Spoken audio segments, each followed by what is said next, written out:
예수의 십자가 곁에는 그 어머니와 이모와 글로바의 아내 마리아와 막달라 마리아가 섰는지라.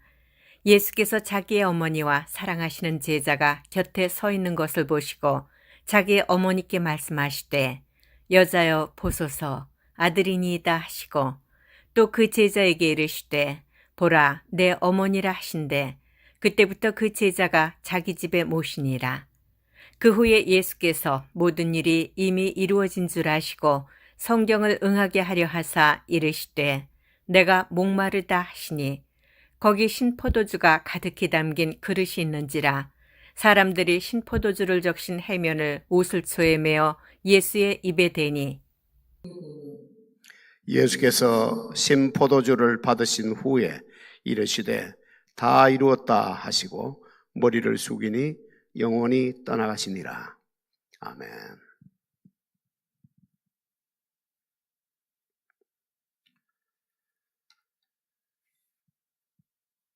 언젠가 수십 명이 찍힌 사진 한 장을 봤는데 아주 인상적이었습니다. 흑백 사진인데 가운데 몇 사람만 컬러 사진이었습니다.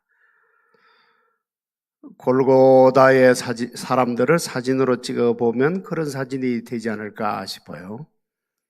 지난주 골고다 1일에 나왔던 사람들은 모두가 흑백 사진들입니다.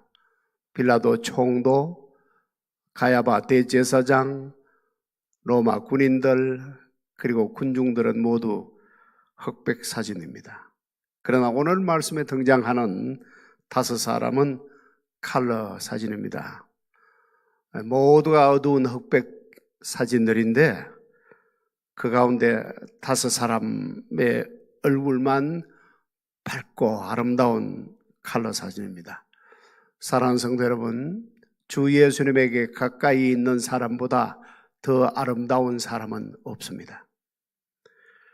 오늘 말씀은 이 아름다운 사람들에게 들려주시는 주님의 새 말씀입니다. 물론 이 말씀은 오늘 우리들에게도 주시는 말씀이기는 하지만 적어도 그때 골고다에서 주님의 말씀을 들을 수 있었던 귀가 열려 있었던 사람들은 이 5사람들 뿐이었을 것이기 때문에 1차적으로 이 말씀은 이 5사람에게 들려주신 말씀입니다. 5사람이 누구입니까? 4명의 여인들과 사도 요한 한 사람입니다.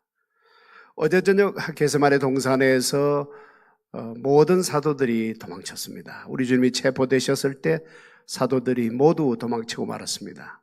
사도 요한도 함께 도망쳤습니다. 그런데 오늘 이 골고다 주님의 십자가에 사도 요한이 다시 와 있습니다. 무엇이 요한으로 하여금 다시 주님의 십자가 가까이 올 수 있게 만들었을까요? 사랑의 힘입니다. 사도 요한을 익명으로 가리킬 때 성경은 항상 주님의 사랑하는 제자라고 합니다. 그 정도로 사도 요한은 주님을 사랑했고 또 주님께서도 사도 요한을 특별히 사랑하셨습니다. 그래서 사도 요한을 흔히 사랑의 사도라고도 합니다. 내 여인은 어머니 마리아, 이모, 글로바의 아내 마리아, 그리고 막달라 마리아입니다. 모두가 갈릴리 여인들입니다. 이 아름다운 사람들에게 주님의 십자가 상에서 들려주신 첫 번째 말씀은 여자여 보소서 아들이니이다 입니다. 이 말씀은 어머니 마리아에게 해주신 말씀입니다. 옛날 유대인들은 여성을 공경하여 부를 때 여자여라고 했습니다. 예수님이 어머니 마리아를 공경하여 이렇게 부르신 것입니다. 아들이니다 라고 하신 아들은 요한을 가리켜 하신 말씀입니다. 이제부터는 요한이 어머니의 아들입니다 라는 뜻으로 해주신 말씀이에요. 그리고는 요한을 향해서도 내 어머니니라 라고 하셨습니다. 어머니 마리아의 여생을 요한에게 부탁하신 것입니다. 성경 인물 중에 마리아만큼 가슴에 신비를 많이 묻어둔 여인도 없습니다. 먼저 가브리엘 천사가 들려준 말부터 신비의 말이었습니다. 어느 날 가브리엘 천사가 처녀인 마리아에게 나타나서는 처녀 마리아의 몸에 아이가 잉태되었다고 말합니다. 어떻게 남자를 알지 못하는데 그런 일이 하고 물으니까 천사는 하나님은 능치 못하심이 없느니라 하시면서 아들을 낳으리니 그 이름을 예수라 하라 하고는 사라졌습니다. 이 말을 마리아는 가슴에 묻어두었습니다. 아기 예수를 해산한 후에는 목자들이 와서 또 신비의 말을 들려줍니다. 밤에 밖에서 양들을 지키고 있었는데 천사가 나타나서 말했다는 거예요. 오늘 다윗의 동네에 너희를 위하여 구주가 나신다. 구유에 있는 아이가 바로 그다 하고는 또 사라졌다고 합니다. 목자들이 들려준 이 신비한 말도 마리아는 가슴에 묻어두었습니다. 얼마 후 아기 예수를 데리고 예루살렘 성전에 갔는데 노인 시므온도 또 신비한 말을 들려줍니다. 몇 마디를 들려주었는데 그 중에 마리아 가슴에 가장 깊이 새겨진 말은 다음과 같은 말입니다. 칼이 네 마음을 찌르듯 하리니 이는 여러 사람의 마음의 생각을 덜어내려 함이니라. 이 아이가 크면 인간들이 자기 마음속에 있는 더러운 것들을 다 쏟아낼 것인데, 이 아이에게 쏟아낼 것인데 그때 네 마음은 칼이 네 마음을 찌르듯 아프게 될 것이다 라는 말이었습니다. 당시로서는 잘 알아들을 수 없는 말이었지만 이 말도 마리아는 가슴에 묻어두었습니다. 예수님의 나이 12살 됐을 때 소년 예수도 마리아의 가슴에 신비한 말을 또 주십니다. 소년 예수와 함께 부모가 유월절 지키기 위해서 예루살렘의 성전을 찾아갔는데 절기 행사를 마치고 이제 고향을 향해서 떠나 여리고에 왔을 때 뒤돌아보니 따라오고 있을 줄로만 알았던 소년 예수가 보이질 않았습니다. 급히 다시 예루살렘 성전에 돌아가 보니까 소년 예수께서 선생들과 함께 서로 진지하게 대화를 하고 있었습니다. 이 모습을 보고서 어머니 마리아가 소년 예수에게 뭐라고 몇 마디를 했는데 그때 예수님이 이렇게 말씀하십니다. 어찌하여 나를 찾으셨나이까? 내가 내 아버지 집에 있어야 될 줄을 알지 못하였나이까? 마리아는 이 말씀도 자기 가슴에 묻어두었습니다. 가나 혼인 잔치집에서 해주신 말씀도 신비한 말씀 중에 하나입니다. 어머니가 포도주가 떨어졌다라고 아들 예수님에게 말했을 때 아들 예수님이 이런 말씀을 하셨습니다. 여자여 나와 무슨 상관이 있나이까? 내 때가 아직 이르지 아니하였나이다.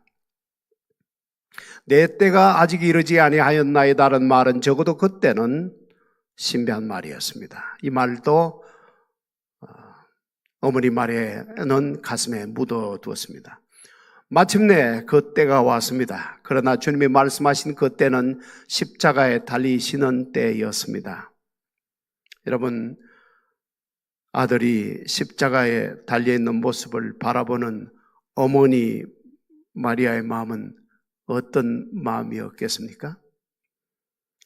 당연히 이 세상 모든 어머니들이 겪을 그런 아픈 마음이었겠죠. 특별히 노인 시므온이 말한 것처럼 칼로 가슴을 찌르는 아픔을 겪었을 것입니다. 그러나 그러면서도 마리아의 마음 한구석에는 보통 어머니와는 다른 그 무엇이 있었을 거예요. 지난 30년간 그 가슴에 묻어두었던 그 신비 말이죠. 어쩌면 마지막 순간까지 예수님에게 뭔가를 기대했을지 모릅니다.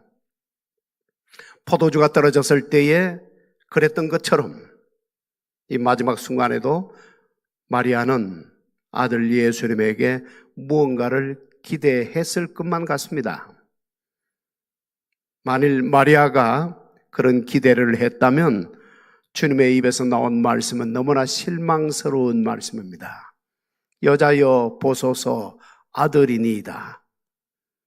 이제부터는 요한이 당신의 아들입니다. 꼭 예수님이 이렇게 말씀해 주시는 것 같아요. 여자여, 당신은 지금 당신의 가슴에 묻어놓은 그 신비에 대해서 생각하고 있습니다. 그러나 나는 당신의 여생을 생각하고 있습니다. 여러분, 마리아의 가슴 속에 묻어두었던 그 신비는 이제 곧 드러납니다. 실체로 드러납니다. 앞으로 사흘만 지나면 죽으셨던 주님이 부활하셔서 그 모든 신비가 꼭 물밑에 잠겨 있었던 잠수함이 드러나듯이 선명하게 드러나게 될 것입니다. 그러면 아들 예수님이 누구신지, 어떤 분이신지 마리아도 이제는 확실하게 깨닫게 될 거예요. 그러나 지금은 아닙니다.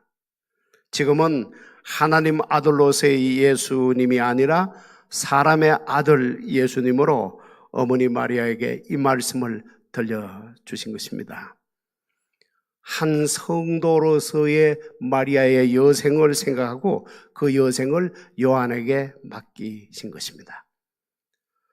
여러분, 우리 예수님이 얼마나 자상하신 분입니까? 그 참혹한 십자가상에서도 이렇게 한 성도의 여생을 생각하시는 자상한 모습을 보여주시는 거예요. 신앙생활이란 무엇인지를 아시는 것입니다. 주님이 부활하신 사건, 그 장면을 목격하게 되면 마리아도 춤을 추게 될 것입니다. 그러나 세월이 흐르면 마리아 역시 모든 성도들이 그러는 것처럼 어려움을 겪게 될 것입니다. 먹고 사는 일 때문에 힘들게 될 것이고, 외로움 때문에 힘들 수도 있을 것이고, 인간관계의 일로 힘들게 될 수도 있습니다. 이 땅의 모든 성도들이 겪는 어려움을 어머니 마리아도 겪게 될 거예요.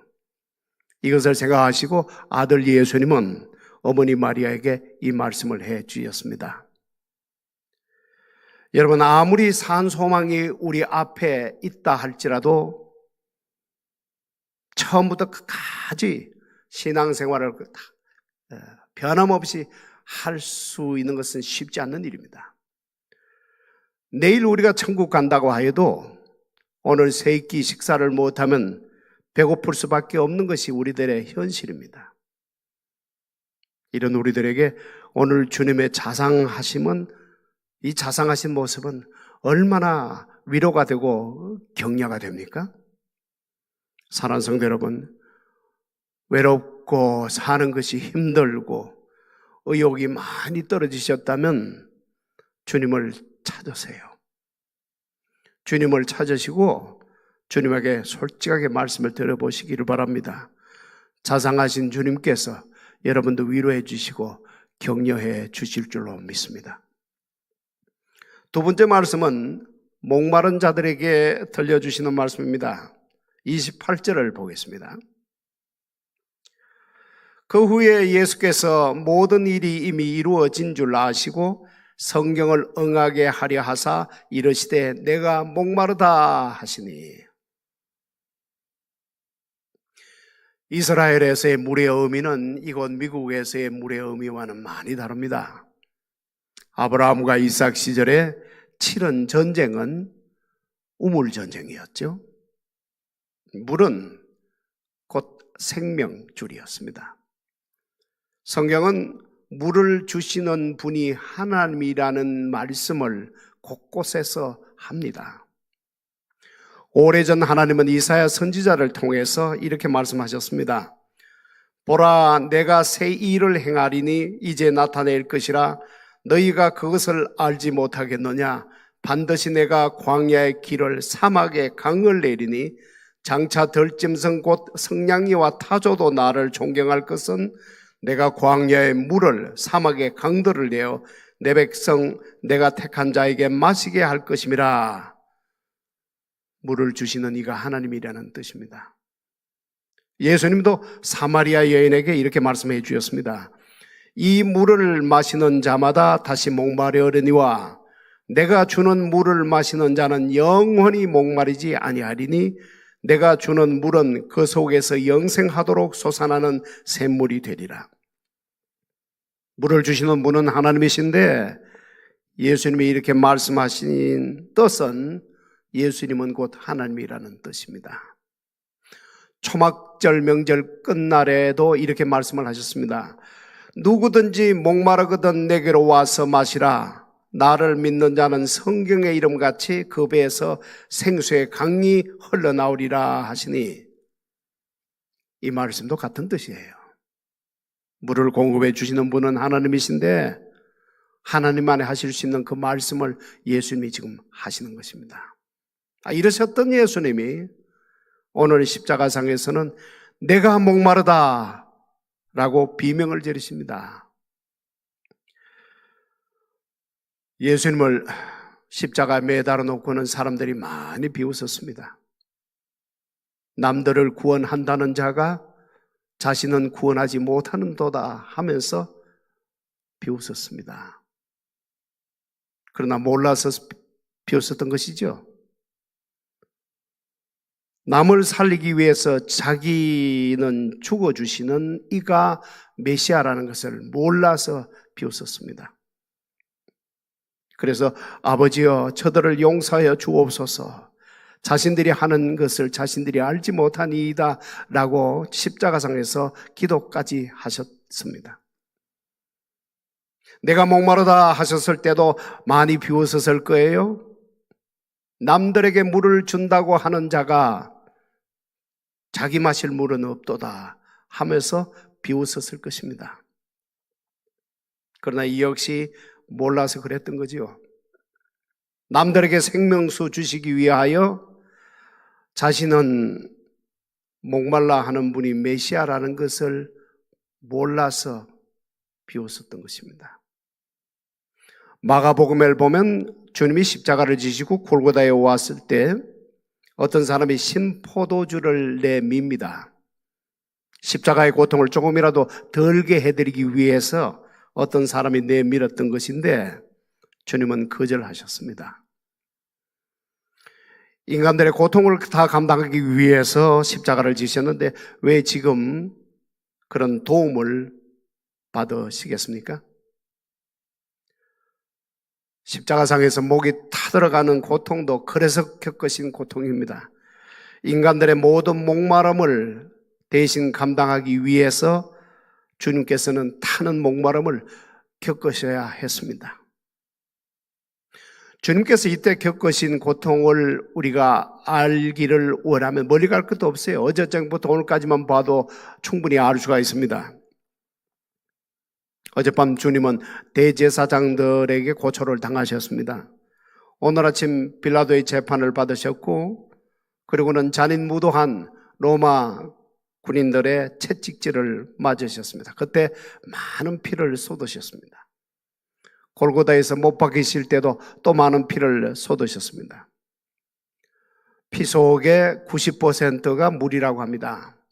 전장에서 군인들이 피 흘리며 죽어가는 것은 사실은 피를 흘려서 죽은 것이 아니고 물이 없어서 목말라서 죽는다고 합니다.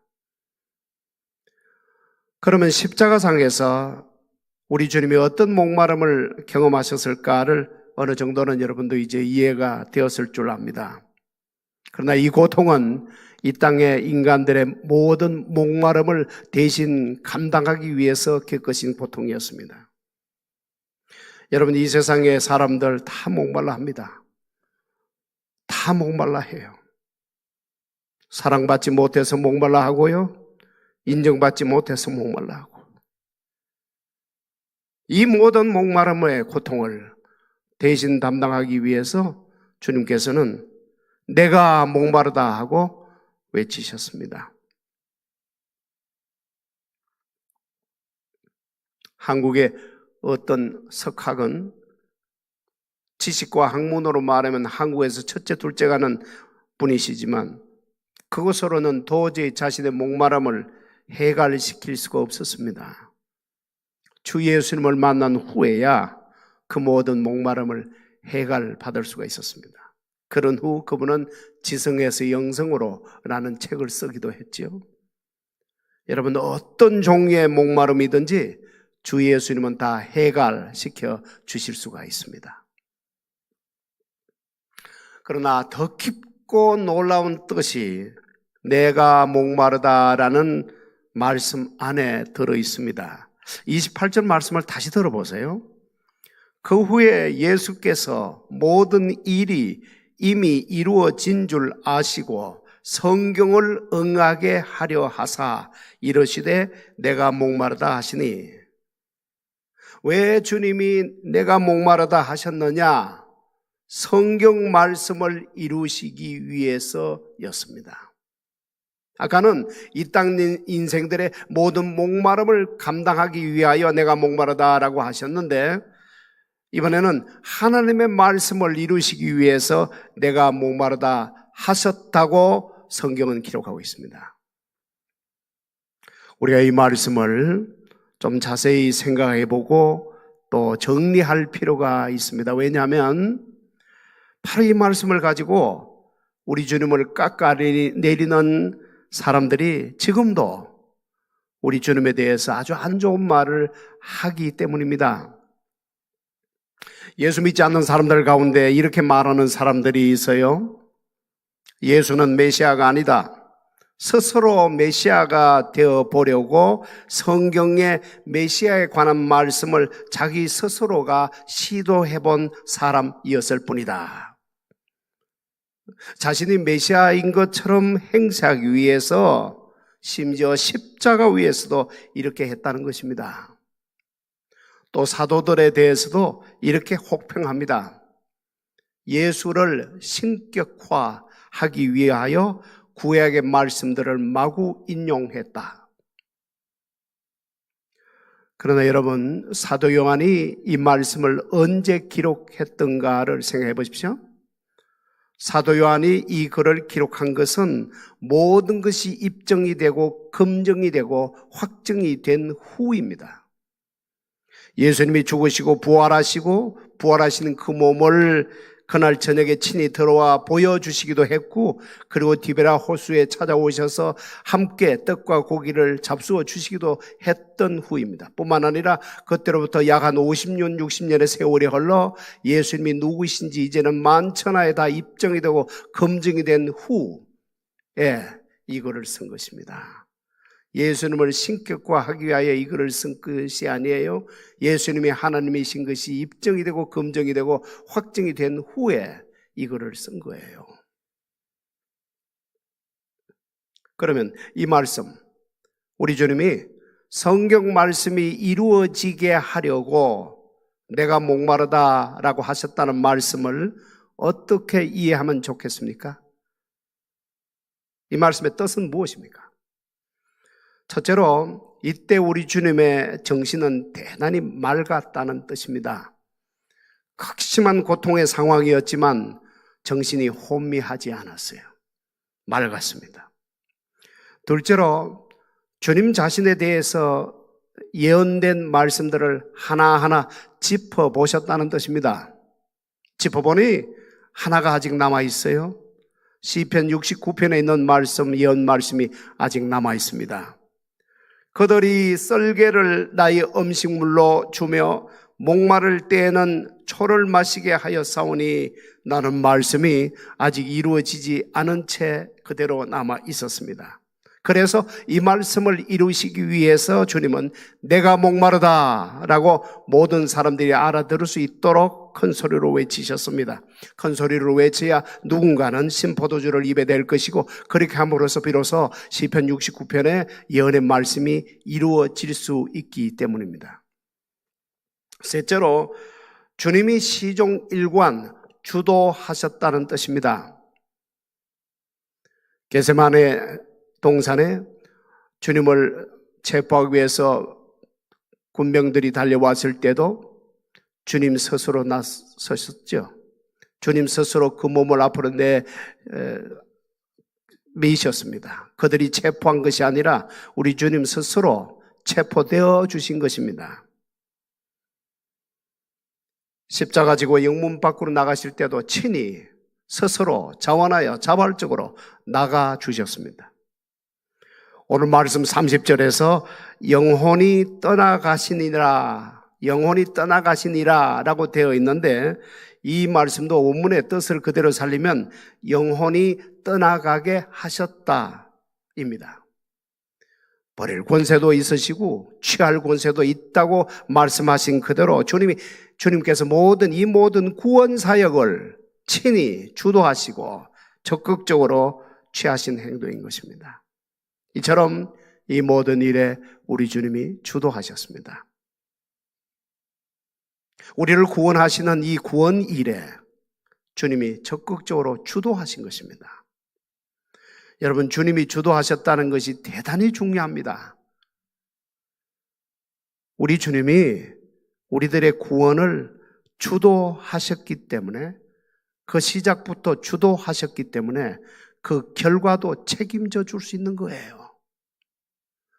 구원은 하셨는데 천국에서 눈을 뜰지는 내가 잘 모르겠다 하시는 주님이 아니시란 말이죠.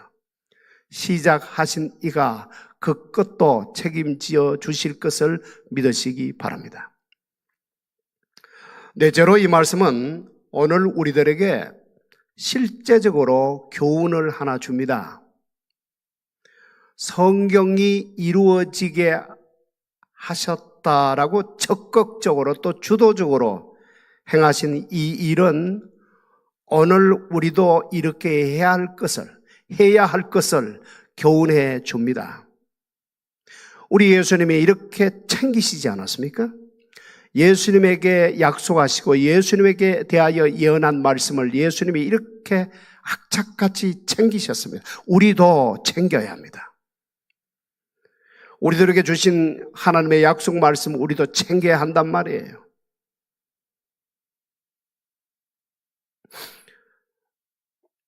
볼지어다 내가 세상 끝날까지 너희와 항상 함께 있으리라고 하셨는데, 여러분, 이 말씀 우리가 챙겨야 합니다. 저 말씀은 내 것이라면서 챙기셔야 해요.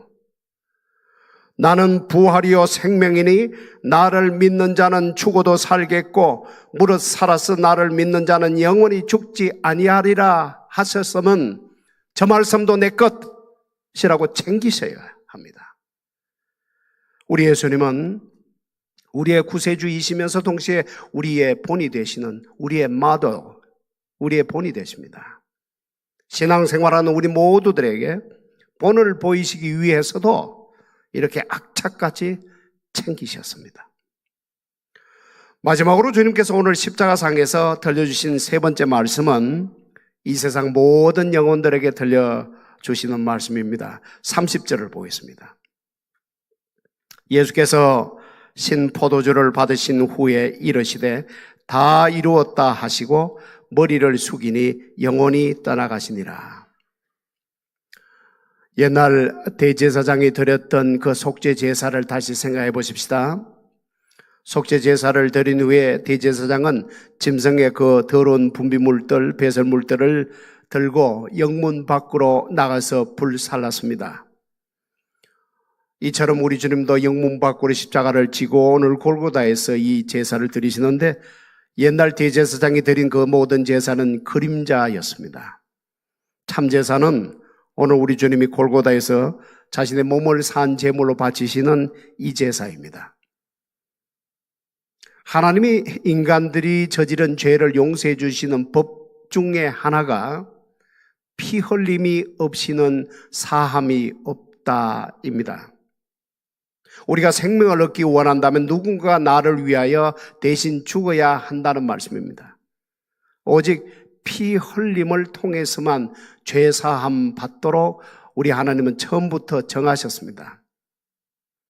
아담 이래로 이 피 흘림의 제사가 쭉 발전해 왔습니다. 아담 때는 짐승 한 마리를 잡아서 피 흘려 죽게 한 후에 가죽으로 그 부끄러움을 가리게 했습니다. 이것이 제사의 첫 번째 제사입니다. 개인적인 죄사함. 개인적인 죄사함은 이렇게 하셨어요. 다음 출애굽 때는 어린 양을 잡아서 그 피를 집 대문에 바르게 하고 그리고는 그 가족 전체가 죄사함 받게 했습니다. 가족 단위의 죄사함은 이렇게 하셨습니다. 다음 광야와 가나안 땅에 들어와서는 지성소에 짐승의 피를 뿌려서 이스라엘 민족 전체가 죄사함 받는 길을 열어주셨습니다. 민족 단위의 죄사함은 이렇게 하셨습니다. 마지막으로 온 세상의 죄사함은 죄 없으신 하나님의 아들을 산 제물로 드리게 하시는 것으로 하셨습니다. 세상 단위의 죄사함은 이렇게 하셨습니다. 그러니까 주님이 말씀하신 다 이루었다는 말씀은 이제 제사는 끝났다는 뜻입니다. 여러분, 죄사함 받는 제사는 이것으로 끝이 났습니다. 죄사함 받고 구원받기를 원한다면 이것으로 충분합니다. 여기에다 나도 뭔가를 더 해야겠다. 선한 일도 좀 하고 성경 공부도 좀 하고 뭐 등등 내가 할 일도 좀 해야겠다. 그래야 구원해 주실 것이 아닌가라고 하면 그것은 다 된 음식에 코 빠뜨리는 일밖에 안 됩니다. 구원받은 후에는 그렇게 하셔야 합니다. 그러나 적어도 구원받기 위해서는 그런 것이 다 필요가 없습니다. 예수님 혼자 다 이루셨습니다. 예수 믿는 한 농부가 믿지 않는 친구 목수를 예수 믿게 만들려고 참 무진의 애를 썼습니다. 그 친구 목수는 자신도 뭔가를 해야만 하나님이 용서해 주시고 구원받을 수 있을 게 아닌가라고 고집을 부리는 친구였어요. 어느 날 농부는 긴 생각 끝에 그 친구 목수에게 문짝 하나를 부탁했습니다. 그 문짝이 다 되었을 때 농부는 문짝을 받아들고 가면서 내가 문짝을 달아놓을 테니까 제대로 된 건지 나중에 한번 꼬아주게라고 부탁을 했습니다. 약속한 그날 목수가 친구 농부 집에 와보고는 깜짝 놀랐습니다.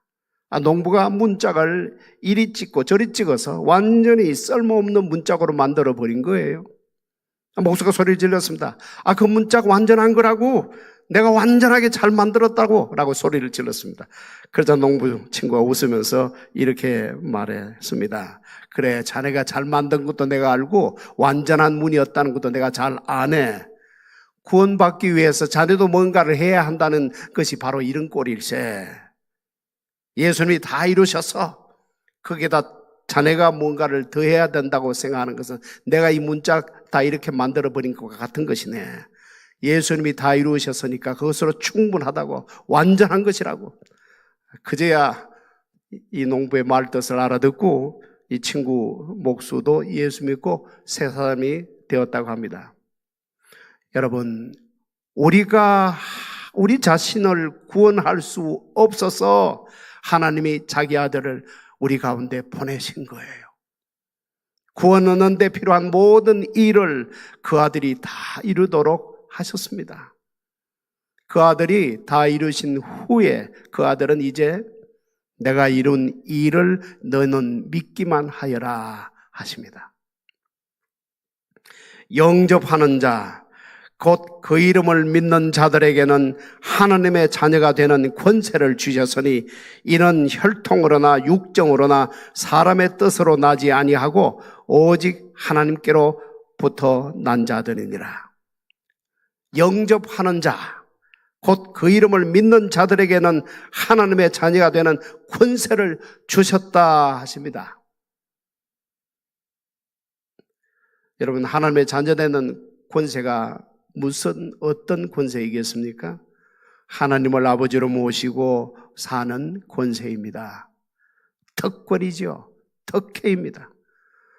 땅에서나 하늘에서나 하나님을 아버지로 모시고 사는 자는 그 마음이 항상 평안할 수 있습니다. 예수 믿고 평안도 누리며 사시기를 예수님의 이름으로 축원합니다. 아멘.